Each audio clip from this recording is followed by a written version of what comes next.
Hello, and welcome to this analytical video essay on ethos, expertise, and trust. This essay and all related sources have been compiled by myself, Haley Womack, for submission for English 5383 to Dr. Sarah B. Parks, Professor of Technical Writing at Stephen F. Austin State University. The inspiration for this essay came by way of a scholarly article entitled Manufactured Scientific Controversy by Dr. Leah Ceccarelli. I had the pleasure of reviewing Dr. Ceccarelli's scholarly essay within the confines of English 5383 and have so chosen this particular work for a more focused analysis on the active public discussion surrounding manufactured scientific controversies occurring in our world today. Dr. Ceccarelli serves as a professor at the University of Washington, specializing in rhetorical critique and theory. According to the University of Washington webpage, her research focuses on interdisciplinary and public discourse about science. Within this essay, I will rhetorically analyze 3 different publicly accessible pieces. I've chosen each of these works very specifically, as any practicing rhetorician would. I introduce them in a particular order so that I may draw attention to the importance of rhetorically setting the stage.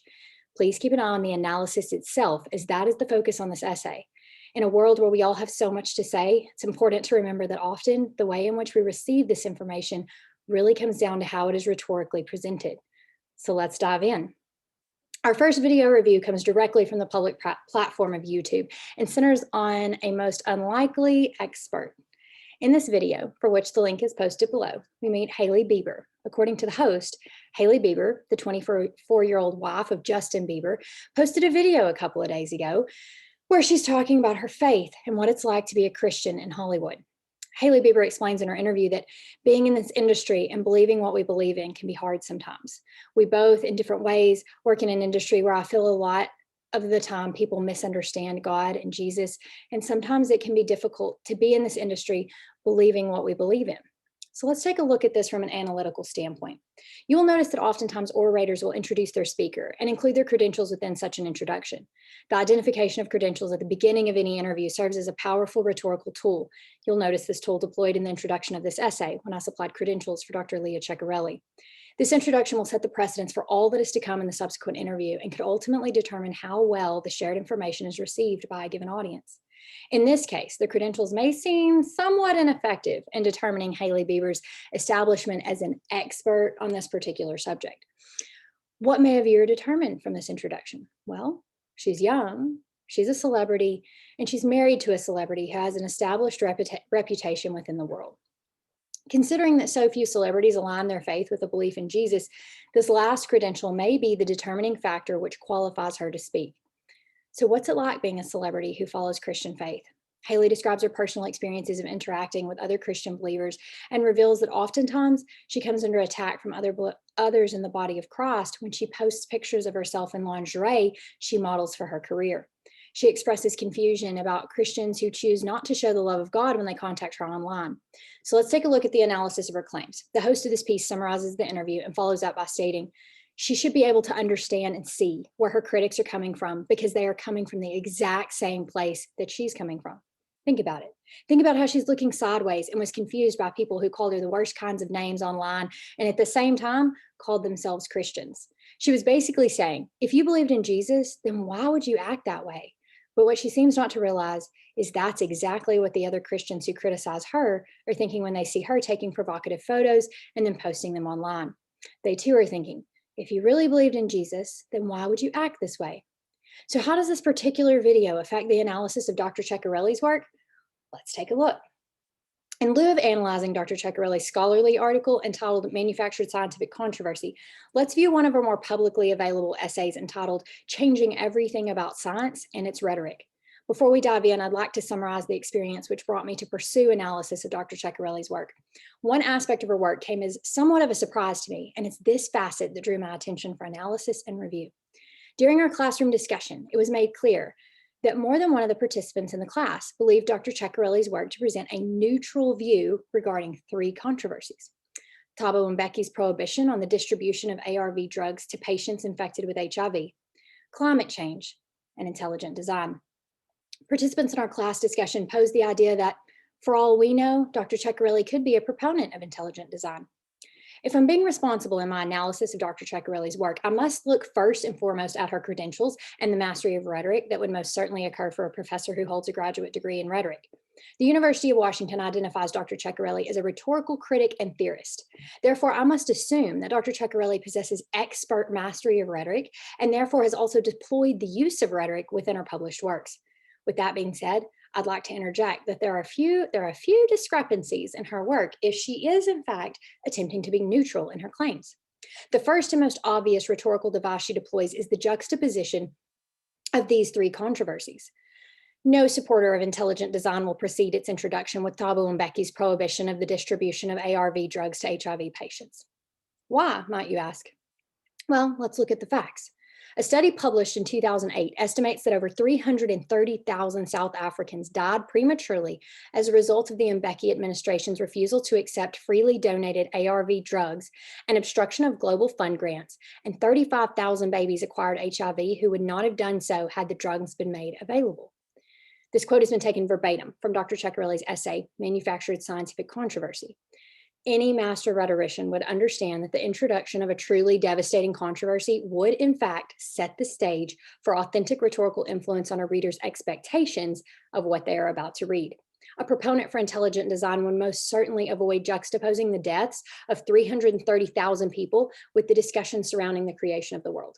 I can determine from this one rhetorical perspective that she is, in fact, not a supporter of arguments which oppose climate change, nor a supporter of intelligent design. However, I find it imperative to base claims only upon fact, and therefore have chosen to review her essay entitled Changing Everything About Science and Its Rhetoric in order to determine her stance on these three controversies. Evidence of her lacking neutrality can be found in the second paragraph of her publicly accessible essay when she provides a straightforward definition of what she defines as manufactureversy, i.e. manufactured scientific controversy. Dr. Ceccarelli writes, manufactureversy is when debate over a scientific issue has already run its course in the technical sphere. That is, in communication fora where experts advocate scientific claims, such as peer-reviewed journal claims, to the point where a scientific consensus has developed, but the general public is misled into believing that a raging scientific controversy still exists on the matter. In such a situation, the scientific controversy is not real, but is being manufactured by politically motivated agents for public consumption. So, for example, Republican tactician Frank Luntz sought to delay policy action by encouraging politicians to produce a manufactureversy on climate change, amplifying the voices of those who publicly claimed that the science was unsettled, long after the scientific issues had been resolved in the relevant communities of expertise. So let's take an analytical viewpoint on Dr. Ceccarelli's claims. She seems to be advocating for scientists to gain stronger rhetorical training and thus succeed in refuting what she refers to as manufactureversy. She does not appear neutral in her stance, but rather empowering. Here is an acclaimed professor, a rhetorical critic and theorist who centers her research on the rhetorical dynamics surrounding manufactureversies. By her own rhetorical profession, she suggests that climate scientists can break the vicious circle by narrating the history of the scientific debate over the matter, thus countering the charge that opposition is being stifled and shifting the burden of proof onto skeptics to justify reopening a closed debate. Let's take a look at her use of rhetoric in these claims. If she were neutral in this discussion, she would avoid the use of words like vicious. If she were neutral, then perhaps she would be willing to see that the very claims which drive her academically are also viewed as vicious by those who oppose her views. How do I make such a connection? This takes us back to the rhetorical analysis of Hailey Bieber's video interview. She felt passionately about her claims. She even felt justified. As the Bible tells us, as Christians, we must show the love of God to others. She would be right in her considerations. Jesus does, in fact, tell us in the Bible that we should love each other as we love ourselves. Analyzing Dr. Ceccarelli's claims as juxtaposed next to Hailey Bieber's video reveals a powerful insight that as viewers we cannot responsibly overlook. Scientists do share an overwhelming consensus that climate change is real. Dr. Ceccarelli would be right in standing by that consensus. She is fully justified in her beliefs. But, as she points out in her public essay, the goal of climate change deniers was never just to spread doubt, but also to spread fear.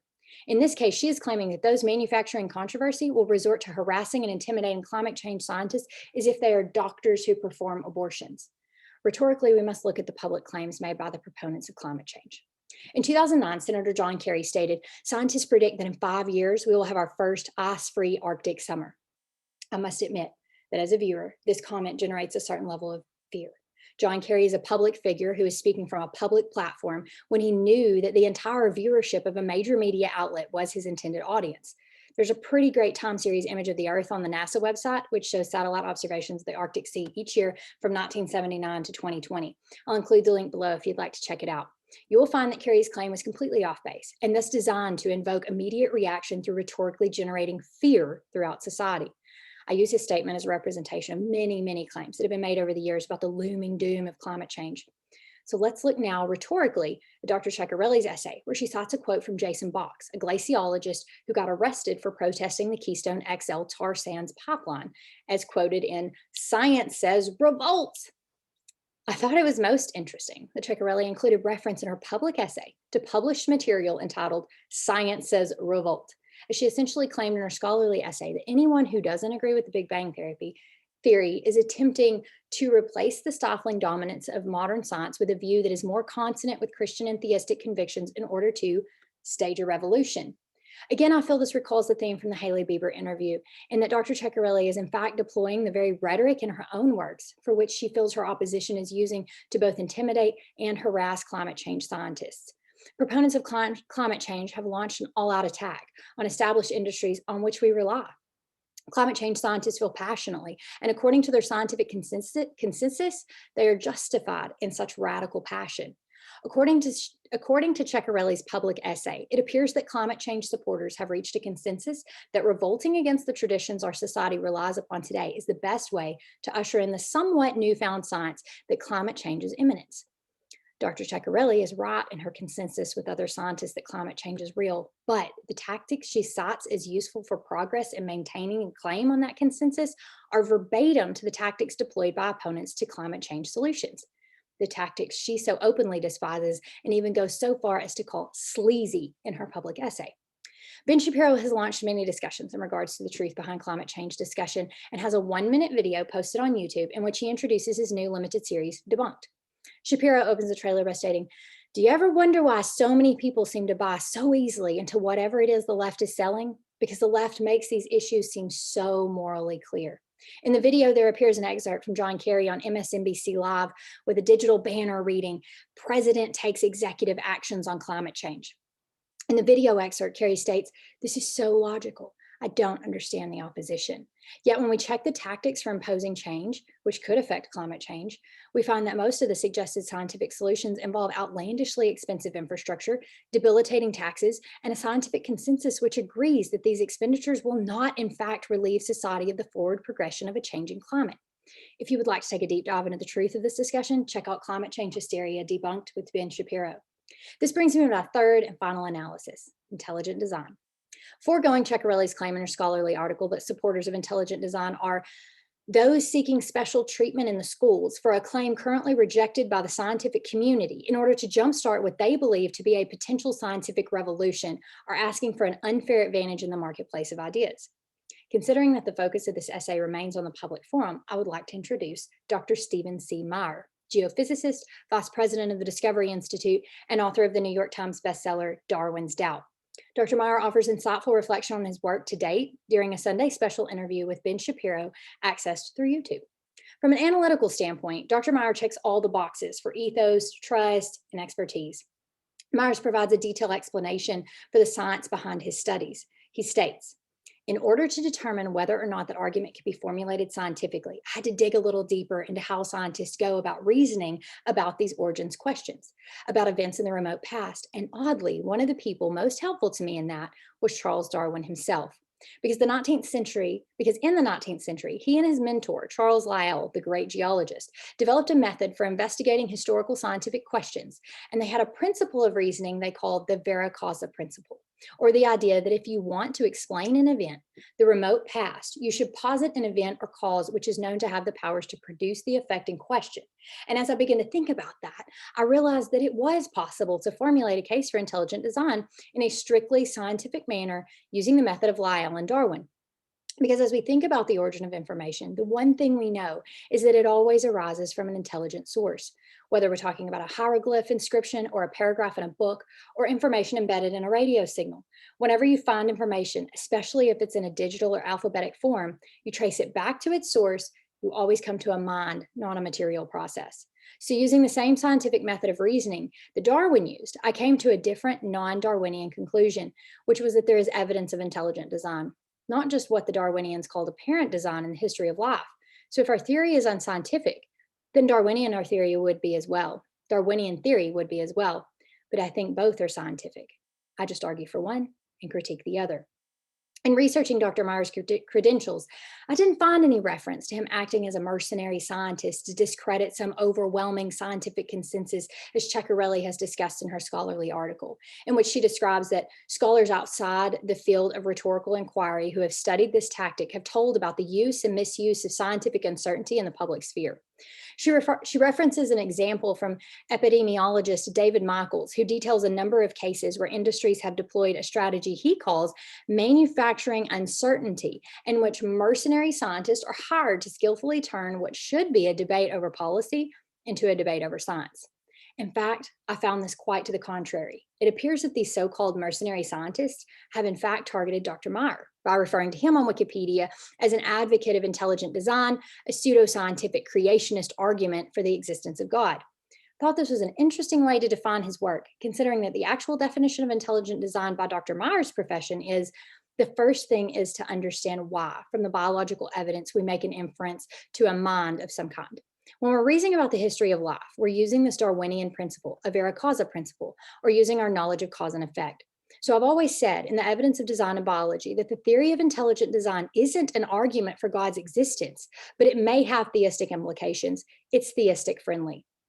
In rhetorical consideration for Dr. Meyer's definition of his work, I found that the Wikipedia description of his work drew an uncanny parallel to Dr. Ceccarelli's definition of intelligent design in her scholarly essay.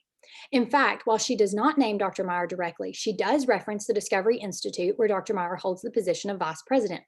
From a rhetorical analysis, I would venture to say that mercenary scientists have in fact been deployed to invalidate Dr. Meyer's claims, while I can find no public evidence of similar attacks in regards to Dr. Ceccarelli's scientific work. This serves yet as even more rhetorical evidence that says that Ceccarelli's claims do in fact align with the rhetorical tactics she discusses in regards to killing or invalidating your opponent's scientific validity.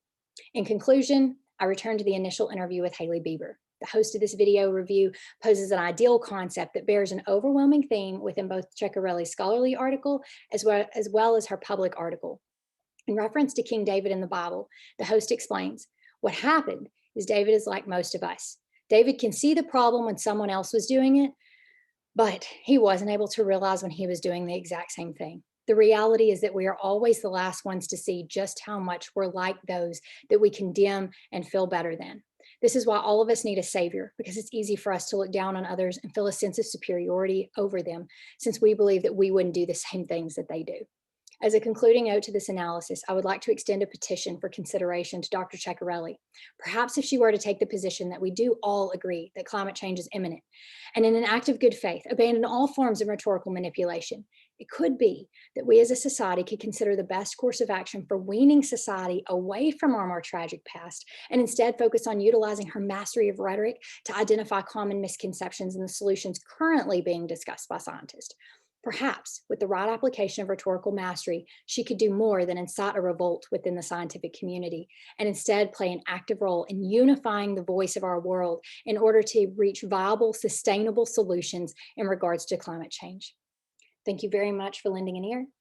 God bless.